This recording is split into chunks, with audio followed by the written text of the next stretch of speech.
Video शुरू करने से पहले अगर आप हमारे चैनल पर नए हैं तो वीडियो को लाइक और चैनल को सब्सक्राइब करके बेल नोटिफिकेशन को ऑल पर सिलेक्ट करें। वाणी या बोलना ही नहीं बल्कि मौन में भी शक्ति होती है। यही कारण है कि धर्मों में मौन को बहुत महत्व दिया गया है। वैज्ञानिकों द्वारा भी इस बात को माना गया है कि सेहत से मौन का गहरा संबंध है और इससे मानसिक शांति मिलती है। मौन से विचारों में एकाग्रता आती है और रचनात्मकता बढ़ती है। इसलिए जितने भी साधु संत या तपस्वी हुए, सब ने मौन रहकर और ध्यान लगाकर ही संसार के गूढ़ ज्ञानों को प्राप्त किया। हमारे जीवन में एक नहीं बल्कि बहुत सारे दुखों का कारण बोलना ही है, क्योंकि हमारी समस्या यही है कि हम चुप नहीं रह सकते। हमेशा कुछ न कुछ बोलते ही रहते हैं और आपके बोलने के कारण ही आधे से ज्यादा दुख निर्मित होते हैं। परिवार में कलह क्लेश का कारण भी हमारा बोलना ही होता है। आप जितनी भूख उतना भोजन खाते हैं, जितनी जरूरत उतना कार्य करते हैं, लेकिन क्या आपने इस बारे में कभी सोचा है कि आप कितना बोलते हैं? क्या आप उतना ही बोलते हैं जितनी आवश्यकता है या अनावश्यक ही सारे दिन बोलते हैं? इस बारे में कभी अकेले बैठकर जरूर सोचिए कि आज आपने दिन भर में कितना बोला, क्या बोला और सबसे जरूर कि क्यों बोला।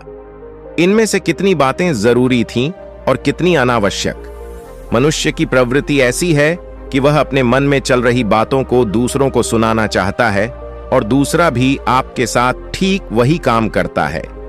ये बातें किसी अन्य या तीसरे व्यक्ति से संबंधित हो तो सुनने सुनाने का काम और भी दिलचस्पी से होता है।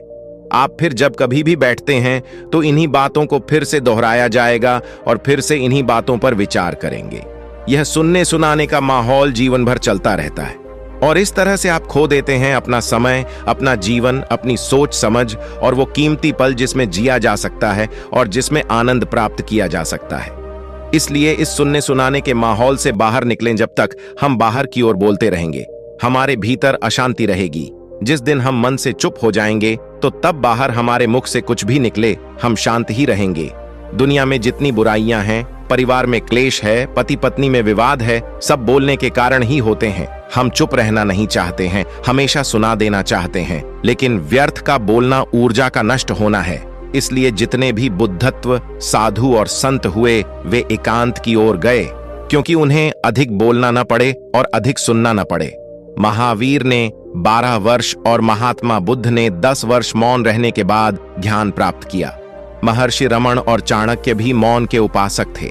लेकिन आप इस संसार में रहकर भी एकांत रह सकते हैं। इसके लिए आपको अपनी उन ऊर्जाओं को बचाना होगा जिसे आप व्यर्थ के शब्दों में नष्ट कर देते हैं। इसलिए उतना ही बोले जितना जरूरी हो।